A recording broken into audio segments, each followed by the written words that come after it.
Broadcasting from the Blanchardstown Centre, this is Phoenix FM. This is 92.5 Phoenix FM, community radio for Dublin 15.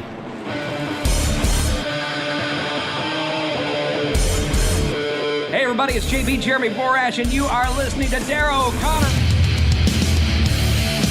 Yo, what's going on? It's Leon Slater, and you are listening to Darragh O'Connor on the Wrestling Rewind. You get me? This is Impact Wrestling superstar Cowboy James Storm. This is Jeff Jarrett, the King of the Mountain. I'm Tom Hannafin from TNA Wrestling. You're listening to the Wrestling Rewind. And if you're not, sorry about your damn luck. The Wrestling Rewind, the only wrestling podcast by fans who don't hate wrestling. Hello folks, and welcome to the Only Wrestling Podcast by fans who don't hate wrestling. My name is Darragh O'Connor, and I'm back after a bit of a break. Myself and Christopher have taken a little bit of a break on this podcast because I was in the US, stuff was happening, internet issues, etc, etc, etc. But we are back and we have an awful lot to talk about. Again, thank you to everybody who has subscribed to us on the YouTube channel. In the past 2 or 3 weeks, we've had more growth than we've ever had. It seems to be like Ohm's Law, where it's just growing exponentially. So we do genuinely appreciate it. It is awesome to see. We have a lot of comments, and at the end of the show we're going to be in the mailbag. So look, if you guys want to be a part of that, the best way to do it is if you're listening to us on Phoenix, we genuinely appreciate it. If you're listening to us on Spotify, we genuinely appreciate it. But we can't see your comments, we can't hear your comments. The best way to do it is go over to our YouTube and leave comments on different segments that we provide. So before we get into what this show is going to be about, we're going to run through some things. Obviously, we're going to be talking about some of the news, the John Cena Classic. We will be going back into the time machine. We're going to be talking about Backlash housing and all this other kind of stuff because, man, like, you take a bit of time off and the whole place goes absolutely crazy. Also, again, if you guys are watching the hockey playoffs or the NBA playoffs, hope your team is doing well. My team was beaten yesterday, so it is what it is. Christopher, who are you pulling for in the NBA playoffs? My Spurs are still there. Go Spurs, go. Go Spurs, go. I don't know. I don't know who to go for now. I don't know if I should stick with the Vegas Golden Knights or if I just go with the Avalanche because that's probably who's going to win. But I don't know. Again, once the Ducks got beaten, I was just like, oh, that's a bummer. But they still made it to like the second round, which is crazy. But yeah, I guess go Knights, go or go Avs, go. We don't know. It's weird watching a tournament when your team is out. You're just like, I hope they all have a good time, you know. Rough being a Cowboys fan during playoff season, I tell you what. Oh yeah, I'd imagine that's well. Look, as bad as all that could be, at least you don't have to deal with the Irish football team and soccer team. They never win. That's just what it's like being an Irish person who has to support that team. They never win anything. So it's good that we're good at rugby and we're good at boxing, and then we have like some wrestlers in the WWE because they do win, which is quite nice. But look, this week somehow had everything. WWE, Backlash, Fallout, CM Punk is removed from European dates. SummerSlam hype already kicking into gear. Potential changes with the WWE creative. Releases, beyond releases, we have to talk about the New Day. That was wild because obviously, like when we were doing the show last week or 2 weeks ago, we had those big list of releases. John Cena again coming back to be the center of wrestling conversation in 2026. Very unexpected. So I think the first thing to jump into here really is what happened with these releases. So obviously we were talking last show as we were going live. Again, that wasn't a bit, guys. Go back and check it out. As we were doing it, these releases were being dropped. You know, started off with the Wyatt Six and then went all the way down to some people from NXT. Again, it's still not over that the real tag team division of WWE are kind of cut out now. Then we had some call-ups into WWE proper, Joe Hendry being one of them, Ricky Starks, and a few other talent have been brought up to the main roster. But we didn't expect what would happen a couple of days out. The New Day, like as soon as I landed in San Francisco and then this happened. So I was going to make a video. I said, oh no, we'll talk about it when I get back. The New Day individually put up a post. So Xavier Woods and Kofi Kingston put up a post on their Instagram, pretty much alluding to that they were gone. We didn't really know what this was about. And then we found out from Feifel that indeed they were offered a lower amount of money for their current deal. Interesting to note, they actually had signed, I think it was like a 6-year deal they had with WWE, and they were asked to take a lower amount, and they said no, and they walked. Removed from the active roster to the alumni section. No final match. No announcement on WWE. No wish them the best of their future endeavors. They're just gone. So what this means is that the New Day are no longer in WWE, obviously. But also, if you're a fan of the New Day, you're going to have to look elsewhere. And at the same time, where that looks like it's going to be, well, people in AEW can't stop talking about the New Day. So it really looks like that's where they're going to go. They're going to go over and do, I don't know what Kofi Kingston will call himself, but Xavier Woods probably go back to being Apollo Crews, which is what he was in TNA. Good character, but they probably still just will do the New Day stuff. But Christopher, what do you think about this, man? This is nearly bigger news than the releases, because I don't think anybody expected this. I'm going to play devil's advocate here, because ever since Big E got injured, the New Day hasn't been the same. Mm-hmm. They've been a man down. And I think WWE and creative dropped the ball. They instead of them shunning Big E the way they did, they should have put him in a role as a manager. And I would bet money if they had done that, the New Day would probably still be there. Now, I had heard something about a lot of superstars were asked to take pay cuts, including Roman Reigns was on that list too, because as we've all known, he's worked a part-time schedule but getting the full-time money, and TKO is like, no. That's not how this is going to work. Right. You're full-time, you get the big pay. If you work part-time, you get the part-time pay. So New Day leaving the way they did, I'm not surprised. Again, but again, they weren't really doing, they were mainly backstage segments. They weren't really wrestling per se. So I'm not totally shocked by that.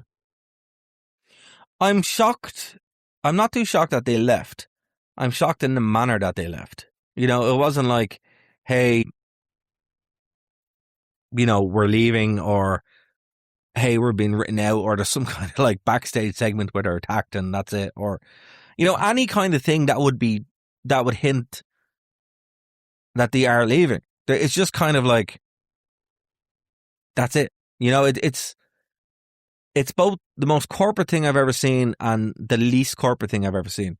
Because, it's more like, even in like a real office job or something like that, when people leave, they're like, hey, look, I'm leaving in like 2 weeks or a month or whatever, and then they leave or they go on garden leave or whatever. Usually when someone's fired, they're just gone. And they weren't fired, they were just released. Yeah. And they're still kind of put on basically a non-compete. So what's it, like 90 days or something like that now? I think it's been moved to. So maybe he could have done something. And I mean, look, even though he was only champion for a cup of coffee, he's still a former world champion in Kofi Kingston. Xavier Woods has been the face of WWE 2K 23, 24, 25, 26, like literally in the game. So you have to wonder what happens there, what happens with his YouTube channel, up, down, down. It's very, very short-sighted is what I'm saying. But like a lot of the cuts were very short-sighted as well. Like the Wyatt Six had a house in Universal Studios on the Horror Nights. Obviously, that's not going to exist this year. So you think for a corporation that wants so much synergy and crossover value, this is a weird move. Now, look, I agree with you. The New Day as a wrestling team haven't been the same since Big E got hurt, and obviously he's never wrestling again with his neck. But at the same time, like, they still provided an awful lot of value. Was I a big New Day fan? No, not really. I find it very annoying. But they do still serve an awful lot of value. They are a good heel team. I think this heel turn has been good for them. But outside of, with the podcast and with the YouTube show and basically what they bring to the table, there is still some value. And that's why I think they weren't just released, they were offered lower money. The question I have for you is, obviously it's going to work out because Tony Khan's going to be like, here's all the money in the world that you want, right? So that's not really an issue. You kind of know that's what's going to happen, right? The question I have is, do you think WWE should have maybe given them a better deal to hold on to specific IP, which still does have some juice in it outside of the wrestling? I don't. I know that's That makes me sound like a bad person, maybe, but I was like you. I wasn't the biggest New Day fan, and again, they really weren't doing much of anything. So if they took if they were asked to take a pay cut and they said no, okay, cool, here's your release. Nice knowing you. Have a nice day.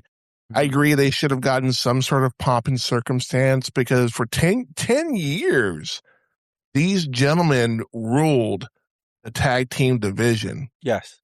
And for them not to get some sort of pomp and circumstance, it's kind of insulting. It's kind of a wake up call to the rest of the roster. Like, yeah, do what we do, or you're just gone. Yeah, it's crazy. Like I've never seen this before in wrestling, where it's just like, oh, they're just gone. Okay, usually like even recently with the Andrade thing, where he was there and then he wasn't there and then he's there again, and it's like, and then he's randomly in AEW. It's like, okay, I mean, that was kind of weird, but he's not just gone. I feel like they've burned this bridge here that didn't really need to be burned, but I think it was burned on both sides. I definitely think I kind of agree with you there that, yeah, they deserved a bit of a pay cut for sure because they haven't really been doing that much. But at the same time, it's a bit rich from WWE. It's like what we were saying with the releases, where it's like, you've made so much money this year and you're screaming poverty now at this point going, oh, we need budget cuts. It's like, you just had WrestleMania where it was your largest gate of all time and Vegas just gave you money. Saudi Arabia are going to throw more money at you than you'll ever have next year. Like, it's just so disingenuous. It's like, I could understand if they were like, look, the New Day, you're not doing that much. Well, let's bump you down to NXT or something.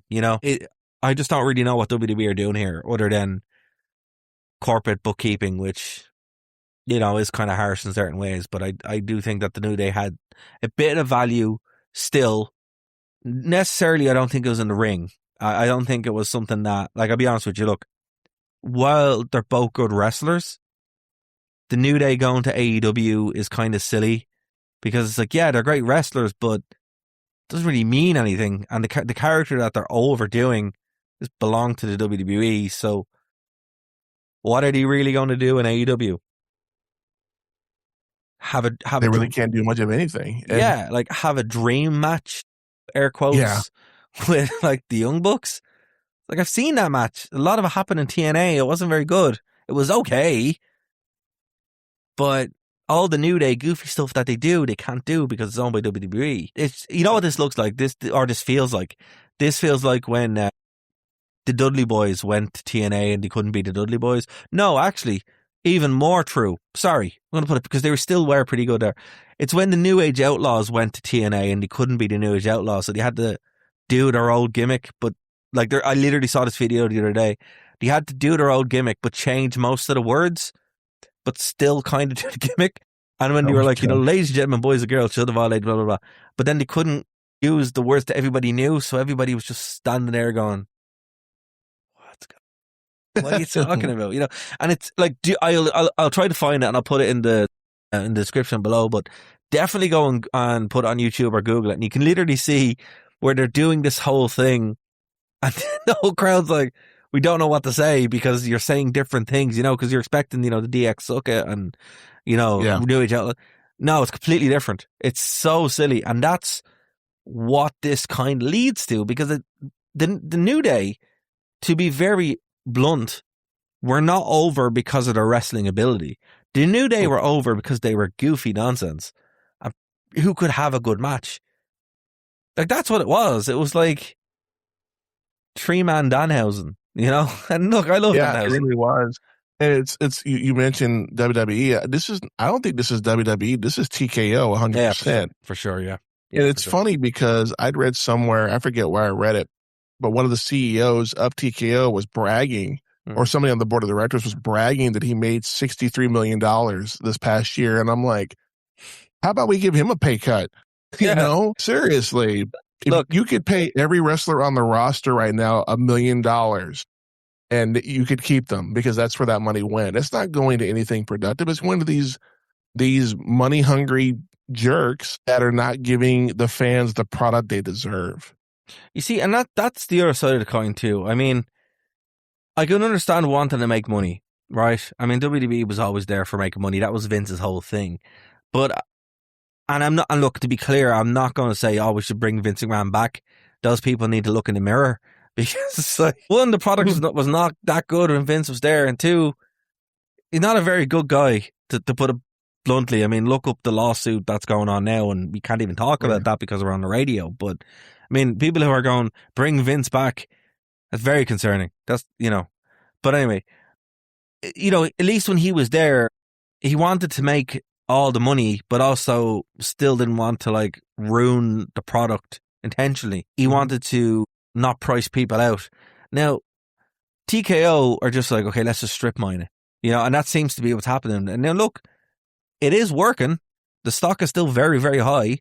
They are making an awful lot of money, but you have to wonder, it's like, if you get rid of things that people like and there isn't that much to replace it or reason to watch, what's the point? It's like, there is a school of thought here that the brand UE is what they're focusing on now, rather than, a Cena or a Rock or an Austin or whatever. They're just like, no, WWE is the reason that people are coming to the door. And I don't really think that's necessarily true. Like, it's not a sports team. If you're a fan of like the Dallas Cowboys or the Stars or, the Knights or whatever, you don't really care who plays for them per se. It's more the team that you're supporting. With wrestling, I don't really think it works that way, because it's like, they're not teams. They're personalities that you get behind, but maybe that's what TKO are thinking.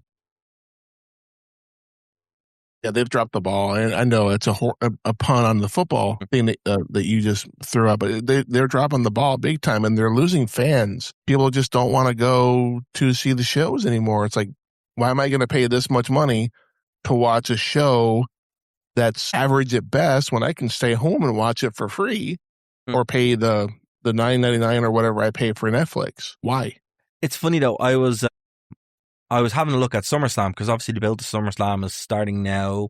We're 2 months out, just shy of just about like a month and a half. And I had a look at the tickets, because I'm going to be in Minneapolis. So I was like, okay, I'll just see how much tickets are. $175 for a 2-night ticket. Oh, that's insane. Really, when you think about it, like, consider the fact how high WrestleMania tickets were. And, we've talked more than once on this show how high prices were. But if you go on now, the arena's half sold, and the combo tickets are $175. I mean, something's changing. I don't know what it is. I know SummerSlam is usually a bit cheaper than WrestleMania, but at the same time, like, a Raw up the road was $400. So that definitely surprised me. And maybe they're just starting to go, look, we need to fill these arenas again. WrestleMania had a lot of empty seats. Backlash had a lot of empty seats. Those Raws aren't selling out. SmackDowns definitely aren't selling out.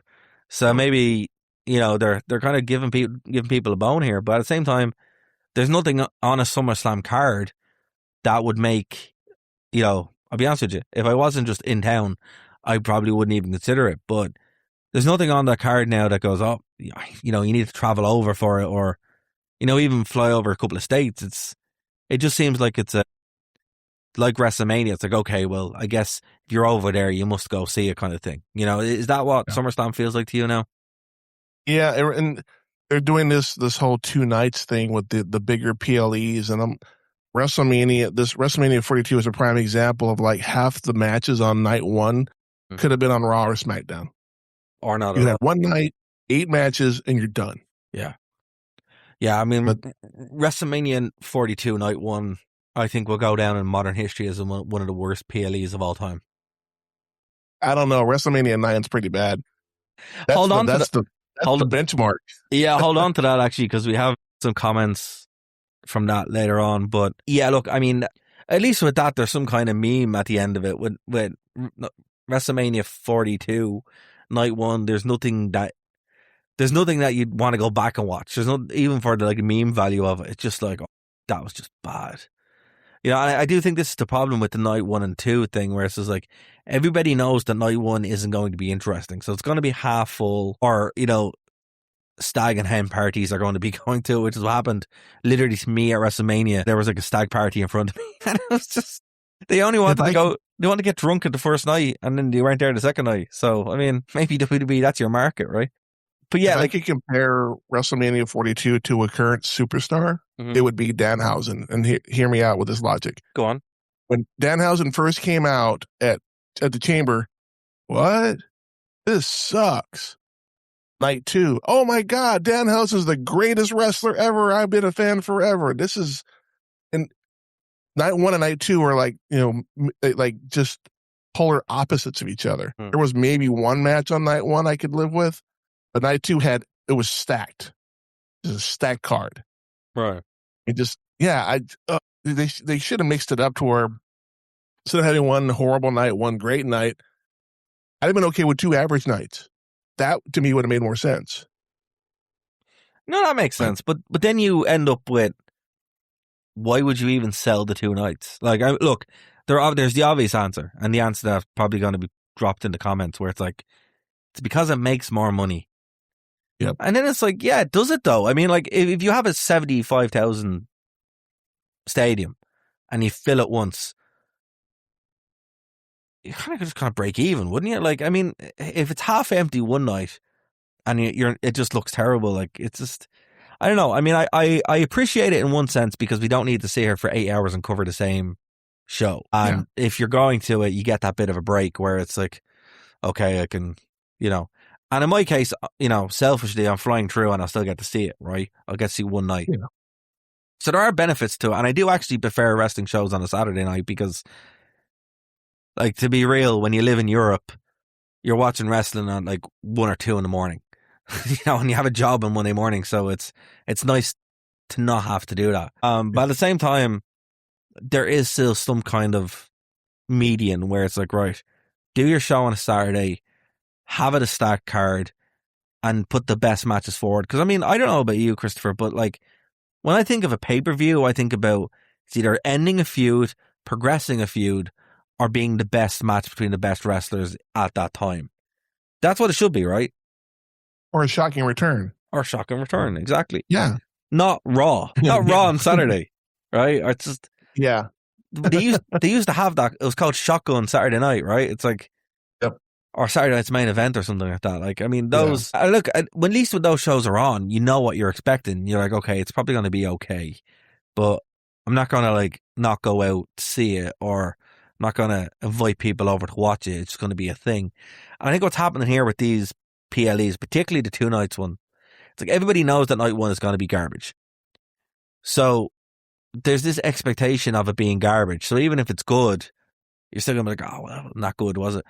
And I think that hurts the big brands. If you set the bar being, this is going to be bad, and then it's not, you're like, okay, well, I mean, that was all right, wasn't it? So when it's bad, you're like, of course it's bad. And it just sets that tone that it's a self-fulfilling prophecy. If you're in the back and you're on night 1 and you're not even main event night, you're in the middle of it, you're going to be like, oh, everyone's going to think this is bad anyway. So you're probably going to go out and just have a bad match. I've never seen a company defeat itself so much like this, where it's like, okay, instead of having like, a WrestleMania card where you fight to get on it and it's a real thing and you want to go off and have the best match that you can, that's still there, but it seems to be exclusively on night 2. Exclusively. So even then on night 2, we got the quote unquote shocking return of Paige, only for her and Brie to win the titles, and Bayley and Lyra they get screwed once again. Yeah. Because Bayley walking up the ramp looked visibly upset. I don't blame her. Yeah. This is 2 years in a row she's been kind of pushed to the side to make room for somebody who was returned. And I didn't think about this until recently. I'm like, last year they brought Becky back. She attacked Bayley to get the tag titles just so they could do the heel turn. Now you got Paige returning with the Bella twins, and they put the belts on them. So it's history repeating itself again. And if I were Bayley, I'd be like, I don't want the pick. I don't want out, because she's not getting the respect she deserves. And see, I think that's it as well. I think and that's a beautiful point, because it ties right back into what we're talking about with the releases. WWE seems to see their talent not as like talent. They see them as assets. You know, and I don't think WWE, like, it does two things. I don't think it's as cold as, oh, we're bored with you, right? I think there's a bit of that, but it's also like they just fail with them. They're like, we don't have anything for you, so we're just not going to try. And modern WWE doesn't seem to like release its failures. It just seems to release people it gets bored with. So they'll try with the Bellas. The Bellas will be garbage. They'll bring back Paige because she gets a pop. Fair play to her. But like, instead of putting in the work with a Bayley to try and get her over this hump, they're just going to leave her flounder until she either does get released, which would be wild, but not that wild. Or she's like, oh, look, I'm leaving. You know, and the fact that we had the New Day who, I mean, look, for a lot of people, they would have been considered lifers. You know, people who are always there. I think this really comes to the forefront when you think about NXT talent. You know, the pipeline it's overcrowded. The show itself, you know, you'll get some really cool diamonds, like Sol Ruka is going to be huge. Despite the fact she nearly, like, smashed her face open last week. That was a bit much. Yeah. You know, but at the same time, she is just called up. But this whole atmosphere that exists in WWE now, where you think it's weird. It's like when Raw went to 3 hours. Where you're like, oh great, you have an extra hour to do something with it, and they don't. Nope. I think this is happening now with night one of these bigger shows, where you're like, great, you have an extra night to do something with it, and they don't. It's a weird thing. It's like wrestling, less is more. And I do firmly believe that. Like, you know, the AEW thing where they have like 6, 7 hour, 8 hour pay-per-views. I'm like, no, please. Like, that's too much as well, because it's like when everything is 5 stars, nothing is. And it's completely pointless. WWE go too far the other way where they don't give you enough. AEW give you too much. And I think both wrestling companies have lost the plot really into what fans should be, what you should be expecting. However, considering the fact now that AEW will probably have the greatest tag team division in wrestling today, very, very soon, in the next 70 days, you know, we'll see. But like, there is a case with Aleister Black where he's burned a bridge with AEW. Apparently, a lot of the talent backstage don't want him back in AEW. So where does he go? Is he going to go to TNA? Is he going to go back to the Indies? I think the stereotype or joke that you're like, oh, well, every ex-WWE star is going to go to AEW. I don't think that's true anymore. I think it's like now it's an interesting point where Tony doesn't have to sign everybody. He can. Obviously, money isn't a problem, but it's more like, does he want to? And it makes the way WWE is now very, very interesting. And I think, like, you know, if they don't correct this, it'll be interesting to see where these guys go. Go on, sorry. I disagree though, because just like and of course Ted Turner did pass away not too long ago. Yeah, we talked about that. Ted Turner did the same thing back in the 90s. He just threw money at people. Come on over here. Well, you'll work less, make more money. But there was not a whole lot of, you had the NWO, but that was pretty much it. You know, there needs to be if I'm a wrestler and I just got released by WWE and AEW's offering me all this money, it's like, okay, cool, but what's the gimmick? What's the purpose? What's the story? And if there's no story, the money's not worth it. I don't want to be out there doing nothing, getting paid all this money and doing absolutely nothing. I know that sounds weird to hear, but if I'm going to wrestle and put my body on the line every night that I'm wrestling, I want there to be something worth me going there. Well, see, there is that mentality in a certain sense where, like, with Ted Turner, and we'll talk about Ted Turner in a second, but with that time, it was the older stars, and the younger stars would move to buy it because they were in a position where the older guys just wouldn't leave.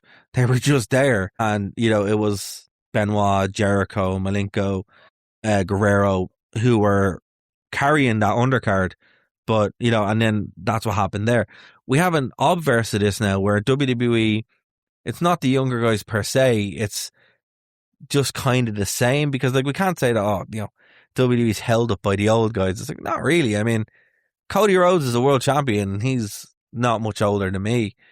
And it's just like, well, you know, but it's boring as all hell. Then you go to AEW. The talent there aren't very young either. I mean, like, you know, MJF, an old enough guy. Kenny Omega, an old enough guy. The Young Bucks aren't really young anymore.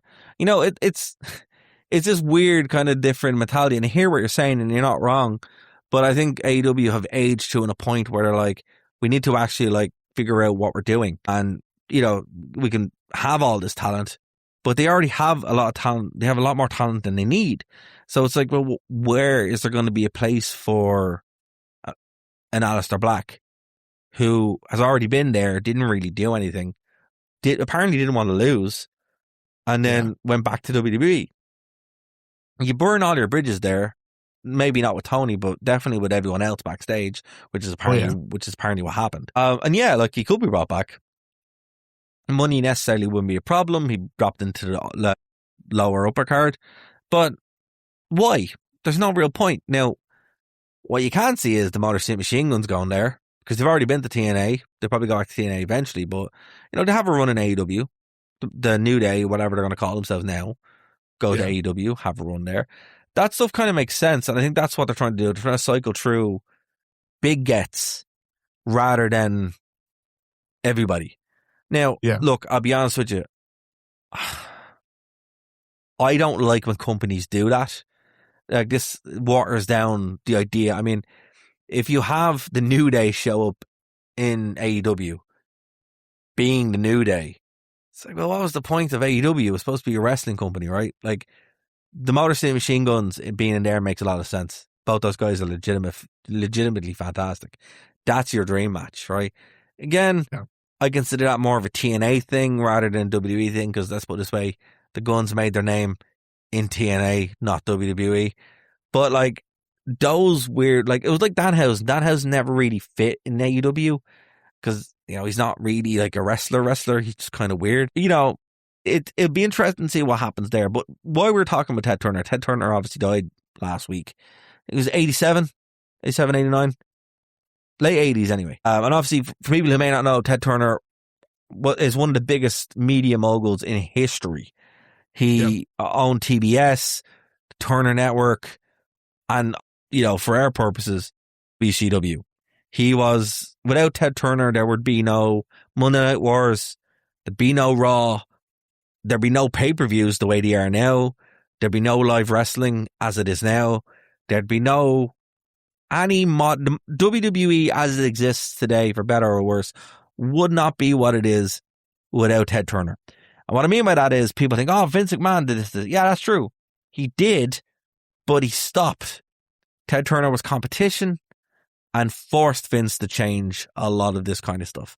So before that, there was only a couple of pay-per-views.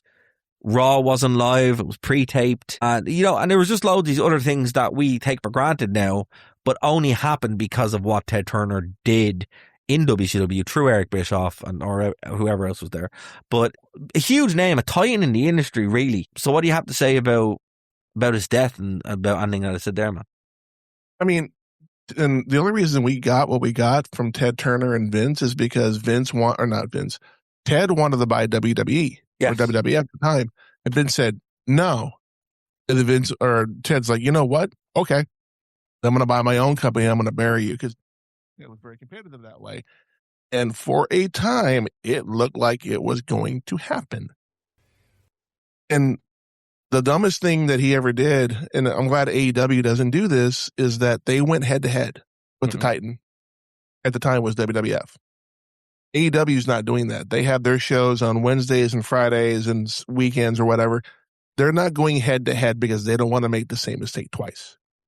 Yeah. And they're on Ted Turner's network of TNT, which is where Nitro was on Mondays. So, I mean, and me personally, I think that Ted Turner, you know, talk about CNN and everything else, the man changed the game back in 1980. I think it was 1980 when he started CNN, the 24-hour news network. They were the first ones that were here in Texas, as a matter of fact, in the 80s with a little baby that got stuck in the well. They were the first news team there, and they did not leave until she was rescued. That was a big thing back then. Okay, that explains the Simpsons episode. I always wonder where that came from. Now I get it. Yeah. Oh, I forgot about that episode. Yeah, you're right. It when we take that for granted now, just like you said with everything else, with Raw being live and everything else. But back then, it was unheard of to send somebody from Atlanta or from New York to some little, lack of a better word, hick town in the middle of Texas somewhere, where I think it was Baby Jessica was her name, got stuck in a well, and they were there for a couple of days before they finally got her out. And it was just unheard of. And it was sending her love down the well. Yeah. And it just was unheard of. And yeah. But that's what I'm saying. Like, we take so much for granted that when, it's like, with Steve Jobs or Steve Wozniak or in computing, where at one point everyone didn't have a computer. At one point, computers took up an entire room, and now we carry one around in our pockets. Everything has a chip in it. And that's not just true with that. It's true kind of with everything. So when these people who were pioneers very much in that, and when they die, you're like, wow, it's a huge deal. And even to Vince as well, a lot of his stuff was reactionary. Like, Vince was very forward thinking with the network. I do believe that. I think history will be a lot kinder to the WWE network as we go on than they were when it initially started. And his production style, not Kevin Dunn, but I mean, like, spending money to get WWE production looking well was very forward thinking as well. But like, I think with Ted Turner, his vision or creative freedom that he gave to Eric Bischoff to really make WCW go. And remember, WCW, if it wasn't, as silly as it might sound, if it wasn't for Tony Schiavone giving away the results and making everybody watch Mick Foley win the belt, I think if that hadn't happened and a few other things, it could have been a very different story. But like, even still, go back and watch WCW Nitro. That is a great show. It is a great show from like most of its run, from like 94 up until, I'd say maybe 98. 99 if you're lucky. There are some good stuff in 99 as well. And like, you can just see how light years ahead it was of WWE at the time. Not only in the ring, but with different productions, with bigger sets, with the way it was actually presented to you. WWE would eventually take it, iterate on it, and make their own sense of it. And it was because of Ted Turner. Again, I don't think we would associate Monday with wrestling if it wasn't for Nitro, if it wasn't for Raw. There are these things where without X, Y, and Z happening, it would be a very different world. And definitely that would be one of them, Agreed. So yeah, he passed there, and that's kind of it. So moving from one story to another, we had big news with John Cena. John Cena came back on Backlash, said he was going to change the world of professional wrestling. And look, I know you're a big John Cena guy, so I'm going to hand this over to you.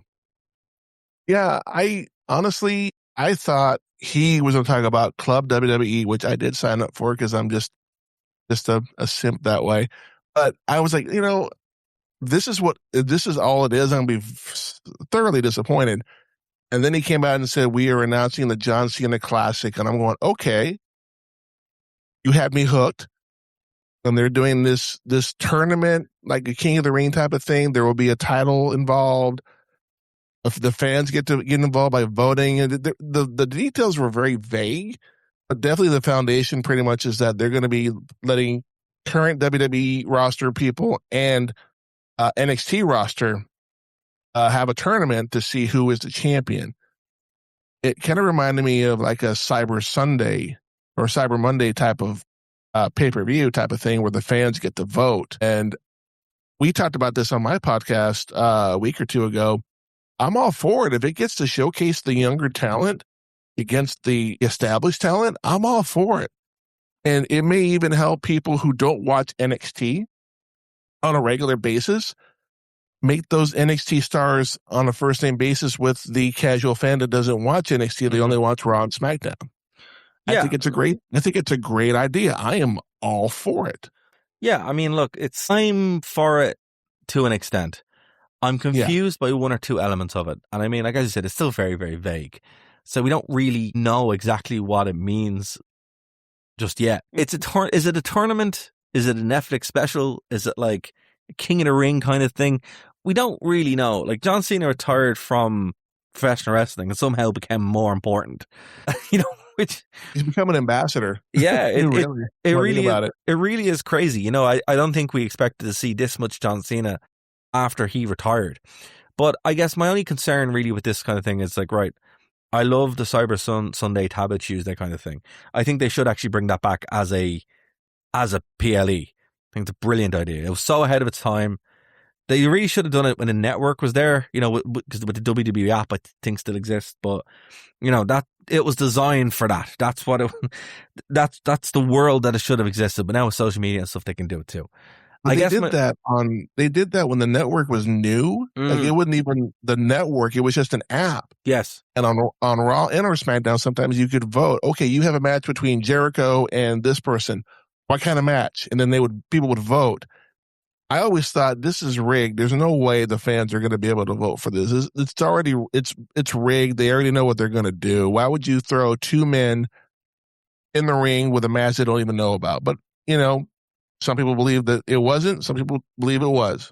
To each their own. But at the same time, they've kind of tested. This is like over a decade ago too, and it seemed to work. And then they did away with it, and I think now they're going to give it another chance. Yeah, I don't know. Like you think it's not real because most things in wrestling are rigged, but no, they would actually. You know. Certain things were legit, you know, and WWE would push things going, hey, you know, vote on this match, and it's 3 ways of saying the same match. That happened an awful lot. But like the most famous one is Jericho, funny enough, and Shelton Benjamin. Jericho losing the belt to Benjamin, them finding out on the way out to the ring. So, you know, it is what it is with that sense. But where I'm coming from, to my understanding, if X wrestler and Y wrestler are having a match, what does the voting mean? Is it what kind of match they're going to have, or do they get to come back? Is it like a wild card option? You know, again, I'm a TNA fan, right? So I'm used to goofy nonsense. And one thing about this, when they make it too complicated, I think there is like a ratio where it's like cool concept to having a graphic on the screen. If it crosses the point where you have to have somebody explaining the rules on a graphic, you've gone too far. That's how your reverse battle royals happen. That's how your King of the Mountain match happen. I love King of the Mountain matches, to be honest with you. But at the same time, you have to have a graphic to understand it. If you if you go too far one way, the Doomsday Chamber blood match is another way. You need a little graphic to explain it. If you have those kind of stuff, you transcend the majority audience who are like, oh, I'm going to watch this new wrestling thing. What's this going on? And you're like, okay, well, you have to do your homework beforehand. I think they need to be more forthcoming what this means. And I think, like, look, the wildcard thing is pretty cool if they're doing that, where like someone gets eliminated and they want to vote them back in. That's pretty cool. You know, it gives you a get out of jail free card. It also kind of predicts your new baby face. Just say Obafemi gets beaten somehow in the first round, second round, and they vote him back in. He could come back, and obviously he's a massive face, so it would work. Oh, yeah. Joe Henry would probably be really good at that as well. He gets eliminated, gets to come back. You know, it could be very, very clever. I just have a lot of concerns with WWE being the way that they are right now, so creatively bankrupt, that this could be spectacularly terrible. Also, Did they say that it's going to be like a match? It's going to be like for a belt, or is it going to be a series of matches and they win? They said that they would do it every year, that they would do this particular setup every year, and there is a belt. They didn't clarify what the name of the belt was going to be, although it may have been out there with Cena. We don't know, because it may be the "you can't see me" belt, because we didn't see a belt out there. I mean, just, you know. But I know it's a horrible joke, but it's still funny. No, it's still funny. That genuinely is still funny. You know what? That should be the championship. Like, it was here the whole time. No, he didn't say it. No, genuinely, that would be hilarious. Also, what you could do is you could have Danhausen win it, get handed the fake belt, and pretend like it's completely real. Or R-Truth. Yeah, I mean, like, it's even funnier. Yeah, it's just, you know, that would work. But at the same time, it's like WWE being creative, not so much. Yeah. Not so much. Okay, well, look, we are running short on time, so let's get to this year's Backlash. What did you think of the show overall? It was kind of a weird show. I see a lot of negativity towards it, but you did a perfect run on it. I did. I got lucky. I just was able to pick every match correctly. On my show, I gave it an A. I mean, I thought it was a good show. The Rollins Braun Breaker had everything I thought was going to happen. You had a Vision interruption. I expected that. Of course, Trick and Sammy, everything that I was expecting was there. Mm-hmm. The mystery partner from Danhausen, I did not call that. I thought it was going to be Jelly Roll. Right. And it wasn't. And I'm like, I'm not disappointed by that because I'd have been upset if it was Jelly Roll. But The Miz and Kit Wilson, I'm sorry. They make Danhausen even funnier. I hope this doesn't end anytime soon. I hope this curse of The Miz continues for a while. It's just really, really funny. Io and Asuka, I had no reason to think that Asuka was going to win this match, but I was surprised at what happened at the end with the respect from Asuka. But if you had been on social media that day, there's been talks of her retiring. I'm sure we'll talk about that later. Then, of course, the Cena Classic announcement, and then, of course, Roman. In no world did I think that Roman was not going to win that match, even with the contract disputes and taking half the money, which people were talking about that last week. I didn't see in any world Roman Reigns losing that belt. So I kind of went with reality versus what I think is going to happen, and I went 5 for 5. Yeah, like as I said, you got lucky. I'm going to be honest with you. I didn't watch most of this. I didn't watch it live. I kind of this is the first pay-per-view I've skimmed in a while, and it's not because it was bad. It's just there's nothing there that really pulled me in. Like the Braun Breaker Seth Rollins thing, I'm kind of over it. The Trick Williams Sami Zayn thing, I mean, I'm glad Trick won, but Sami Zayn needs to just go away. So it was, that's the problem. It wasn't Trick, it was Sami. It's like, give him something. Yeah, anyone would have been a better challenger there, but I guess they did have to do the return match. The Danhausen thing, look, it was hilarious. Anytime you have Danhausen just in there, messing up with The Miz, it's a good time. Also, Kit Wilson, fair play to him. He's really hilarious at the time too. The match here that actually I did go back to watch, and I'll be honest with you, it's the only reason why I watched it. Io Sky and Asuka, fantastic match. We don't really know if Asuka has semi-retired or not. She did a very cryptic post on her Instagram, so we keep an eye on that. But this Roman Reigns title reign, already I've lost an awful lot of interest in it. So I can see why people gave it such a high grade. I can also see why people gave it such a low grade. And I don't necessarily think it's because it's a bad product. It's just, there's nothing really in there that pulled me in. I wasn't desperate to see any of these matches. It was kind of like, okay, I guess I'll watch this because it's on TV. But definitely, like, Asuka and Io Sky had a phenomenal match. Actually, all the matches were very strong. They were all very strong. It's just, there is a lot of lacking star power there, and that's wild to say, really, when you think about it, which is why, like, you think, oh, Punk would be there, or, anyone who they released would be there, but they're not. They're gone, and Punk is taking some time off. So, and he's also been pulled from all these European shows as well, so it's just like, okay, there's more going on to here than meets the eye. But look, we have about 10 minutes, so we're going to jump in the time machine back to 1999, and we're going to talk about WWE Backlash 1999 from Providence, Rhode Island, in the Providence Civic Center. This was in April 25th, 1999, and it was the first Backlash. A really good pick. This was originally promoted as WWE Backlash In Your House, but it was dropped, and it is kind of like the final death nail of the In Your House series. So, we when Martin was on the show, we were trying to get through all the In Your House, and we never did, but it's ironic now that this was kind of like the death nail of it. I actually love this. I love this pay-per-view. I have a lot of fond memories of it. I think I saw it when I was a kid, but I distinctly remember seeing the VHS of it and then buying the VHS. That's the first time I saw it, and I love this one. It kind of has everything I want. It has a really silly, goofy, hardcore match. The Boiler Room Brawl, I think it's great. It's a really cool idea. Poor Mick Foley gets absolutely killed. Somehow manages to win, though. Really good single match with Triple H defeating X-Pac. I loved seeing Ken Shamrock in there with The Undertaker. I think those guys had phenomenal chemistry. And the main event, Stone Cold Steve Austin and The Rock, the return match from WrestleMania, obviously, that year. Genuinely thought this was great. A very, very strong pay-per-view. Now, look, it's an Attitude Era pay-per-view, so the wrestling isn't brilliant, and there are some matches which you can just skip through, but what's good is very, very good. And definitely wasn't bored.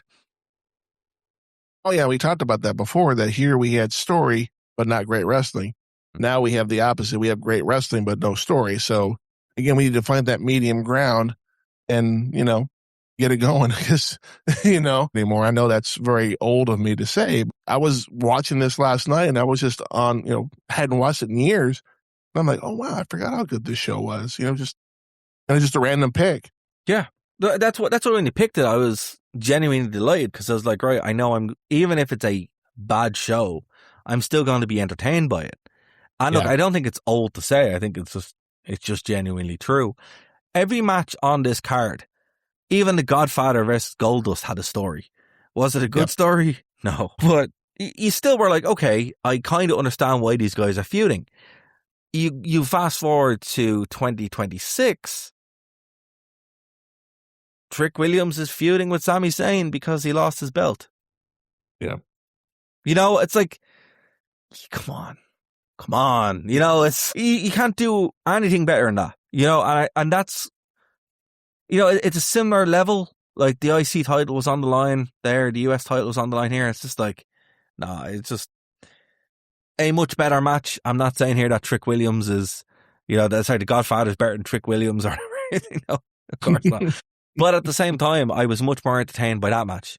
I was much more entertained by Mankind and The Big Show, two of which you were just falling around in the boiler room. But the story they were telling, the fact that it carried over from WrestleMania in such a cool way, and then, still fed into that main event as well. It was just really, really good. It's just that, it's missing. And then having like a really rare match with Ken Shamrock and the Undertaker, that was great. I think the balance here was right, between story and wrestling. Say there's 9 matches, you could pare this down to 8 maybe, and you'd have a very, very strong modern card as well. I think WWE need to start actually telling stories again that make sense instead of random stuff just for the sake of it. But again, not all of this was perfect. I would encourage everybody to go watch it. But yeah, final thoughts on this one. This is the beginning of the whole where Stephanie got kidnapped by the Ministry and Stone Cold being the hero and Vince being Vince, for lack of a better word. And this is like 2 months removed from St. Valentine's Day Massacre, where we saw the Giant or the Big Show make his debut and totally flub the cage match with Vince and Stone Cold that set up the main event at WrestleMania that year. It was a good show. I mean, I hadn't watched this in years, and I looked at the card on Wikipedia before, and I was like, oh yeah. And we had talked about that same Valentine's Day Massacre with Al Snow and Hardcore Holly fighting in the Mississippi River. Yeah, they brought that up on commentary. Yeah, and this was a good show, and that's long term storytelling. Like that hardcore title, like division, for want of a better word, that had one of the most coherent storytelling arcs throughout 1999 that they don't even do nowadays. People just disappear now. They were like, hey, remember the time they were in that Mississippi River? Wasn't that crazy? And then they showed footage of it. Yeah. Look, even though the wrestling wasn't great, it was a much more entertaining show. And look, as I said, it was a random pick.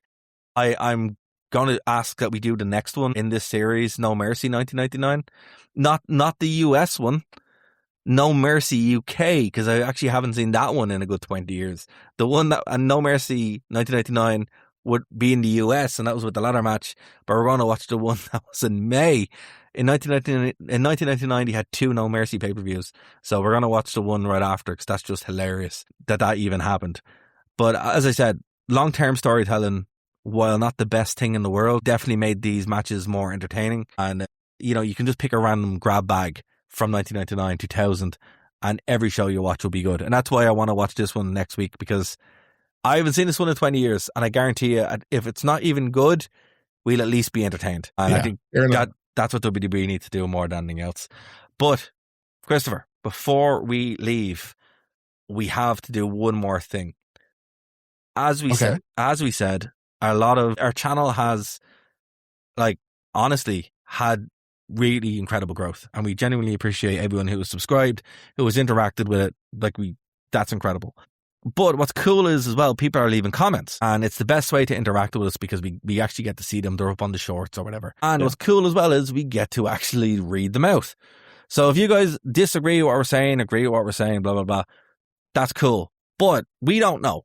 we have no way of doing it. We don't go live as often as we should, and we are working on phones and all that kind of stuff. But the best way that you can interact with us now is through the community feature on YouTube. So we have a couple of comments here, and I want to just read them because they're pretty good.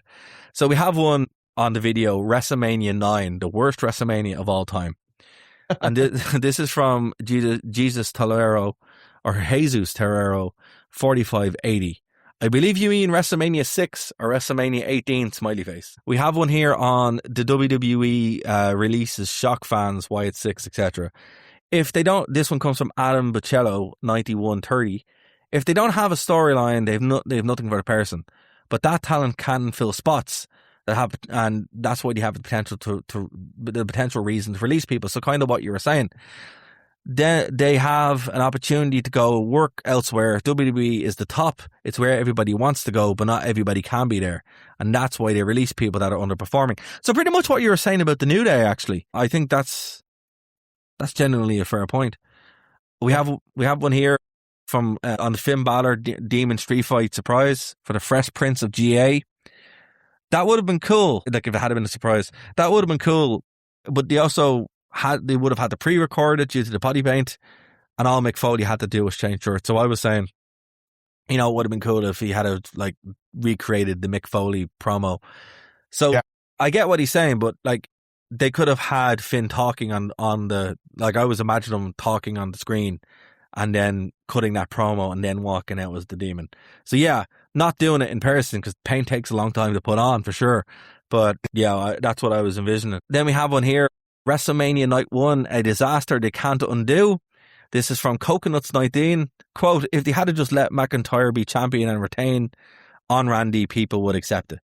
That's true. Not wrong. He's not wrong. Not wrong at all.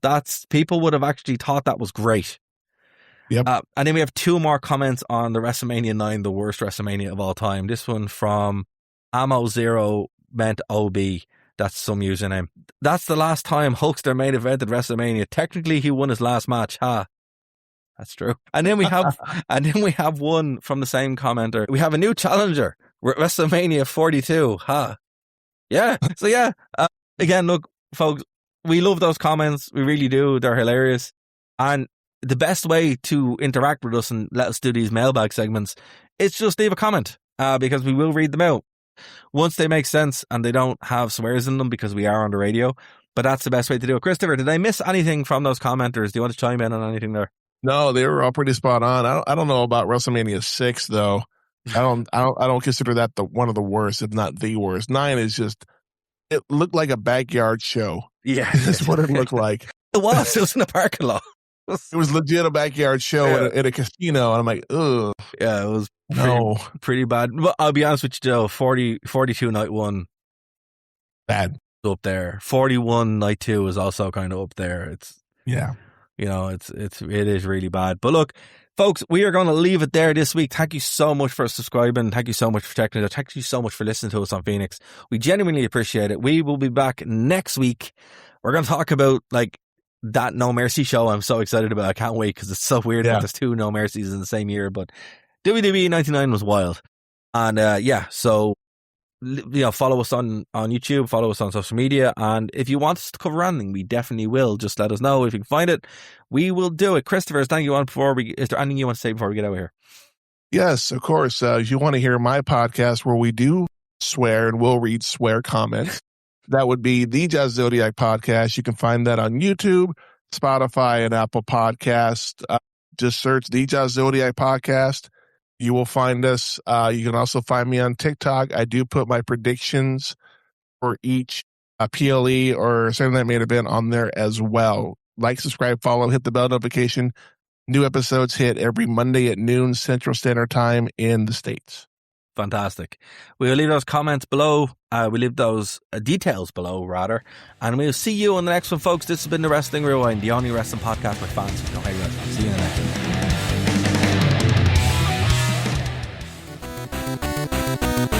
Thank you for listening to a Nerd to Know Media production.